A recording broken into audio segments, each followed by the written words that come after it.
Assalamualaikum warahmatullahi wabarakatuh.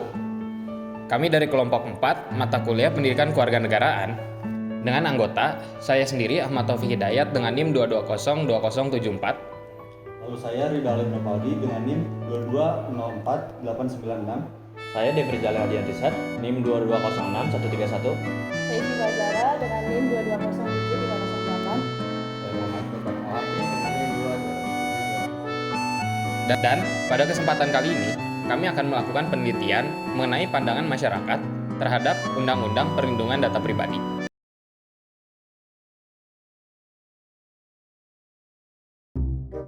Nama aku Daryl dari Prodi Fisika Murni kelas C angkatan 2022. Kenalin, nama saya Amalia Lugna, saya dari Prodi Keperawatan. Halo, dengan siapa kak? Rosan. Nama aku Salsa Deborah, aku dari Politeknik Negeri Bandung, jurusan Administrasi Niaga.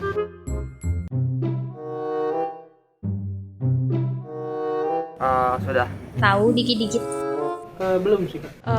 Aku kurang tahu lebih dalam, cuma aku tahu kepanjangannya. Oke, apa tuh?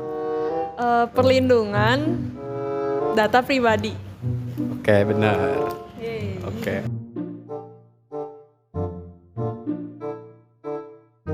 Menurut saya sih setuju karena dengan UU PDP kita bisa meminimalisir kehilangan atau kebocoran data pribadi. Menurutku setuju aja sih. Di Indonesia belum terlalu gitu ya, paling Kalau dari judulnya yang singkatannya perlindungan data pribadi sih, aku rasa setuju ya, biar ya data-data kita nggak disalahgunakan gitu sama pihak yang menyalahgunakan data kita gitu.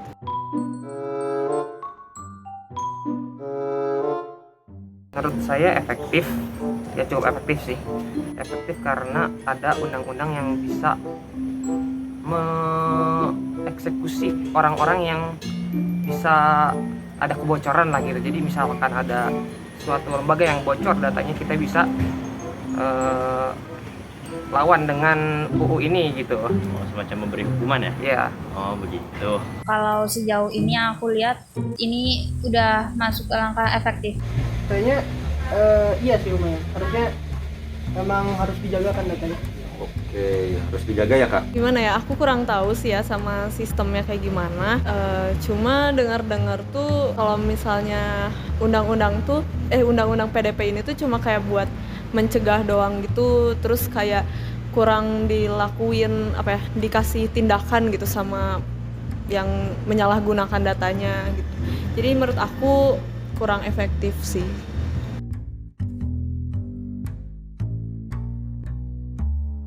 sangat tepat karena kita butuh yang namanya UU ini karena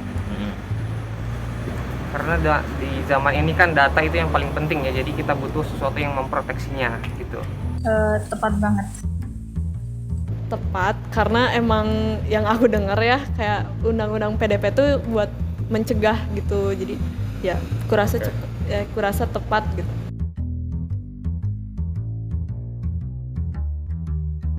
Paham karena saya udah baca tadi ya. Paham dikit. Gak begitu paham sih.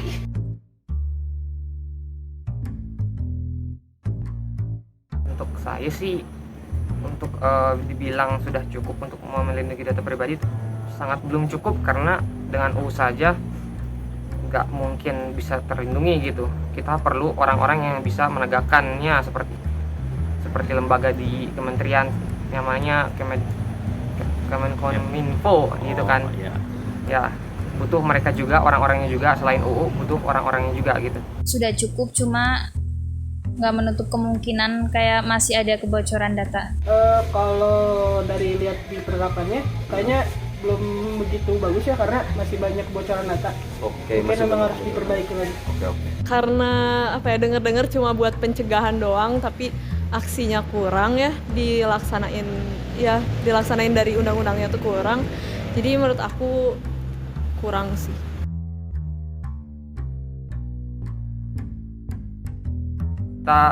Kita itu butuh yang namanya orang-orang yang keren-keren lah, misalnya kayak orang-orang yang jago dalam dunia IT, dalam orang yang jago dalam dunia